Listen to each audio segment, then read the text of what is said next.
আমি তো এর আগেও একটু আগে বলেছিলাম যে আমি ওমরপুর যখন পৌঁছাই তখন আমি খবর পাই যে আমাদের ওয়েস্ট ডিস্ট্রিক্টে এবং খোয়াই ডিস্ট্রিক্টে হঠাৎ করে জল চলে এসছে। যা শুনলাম আমাদের ওয়েস্টে তো বড় মোরাতে প্রচুর বৃষ্টি হয়েছে, যে কারণে এখানে বিভিন্ন জায়গায় জল জমে গেছে। এবং 2024-এও কিন্তু এরকমই হয়েছিল, অগাস্ট মাসেই হয়েছিল। এখানে এলাম এবং সবাই এখানে কাজ করছে, আমাদের ডিএম সাহেব থেকে আরম্ভ করে আমাদের সেক্রেটারি থেকে আরম্ভ করে সবাই আছে। আমি ওখান থেকে টেলিফোনে ওনাদের সাথে আমি কথা বলেছিলাম এবং আমাকে যা বলা হলো প্রায় এখানে ডেঞ্জার লেভেলের 11.22 ডেঞ্জার লেভেল থাকে মিটার, তার থেকে উপরে চলে গেছে। এখন আস্তে আস্তে করে 11.16 চলে এসছে, মানে আস্তে আস্তে রিসিড করছে। এটা একটা মানে ভালো খবর যে অন্তত কমছে জলটা, বৃষ্টিটা আর হচ্ছে না। আমি জিজ্ঞেস করলাম যে ওখানেও কোনো বৃষ্টি হচ্ছে কি না এই খবরটা নেওয়ার জন্য পাহাড়ে, তো বলছে ওখানেও বৃষ্টি হচ্ছে না। তো এটা দেখা যাক, এখন রাত গেলে আমরা বুঝতে পারবো। তো বিভিন্ন শরণার্থী ক্যাম্প করেছে, ওদের খাবার দাবার এবং বিভিন্ন বাচ্চা যারা আছে তাদের দুধ থেকে আরম্ভ করে সব দেওয়া হচ্ছে।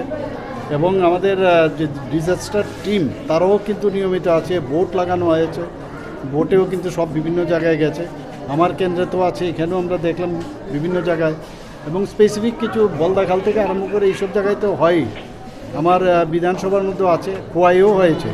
আমার কাছে যা খবর আছে এখন পর্যন্ত, যা রিপোর্ট আমার কাছে আছে, যে টোটাল রিলিফ ক্যাম্প হয়েছে 17টা, আর টোটাল ফ্যামিলিজ 413। আর টোটাল যারা যারা ওখান থেকে শরণার্থী ক্যাম্পে এসছে, মানে এফেক্টেড এরিয়ার থেকে এসছে, তাদের প্রায় 1305 জনের মতো। তো ওয়েস্ট ত্রিপুরা ডিস্ট্রিক্টে এবং খোয়াই ডিস্ট্রিক্ট এই দুটো জায়গায় এসছে। তো খোয়াই এতটা না যতটুকু আমাদের ওয়েস্ট ডিস্ট্রিক্টে হয়েছে। রাত গেলে আমরা বুঝতে পারবো।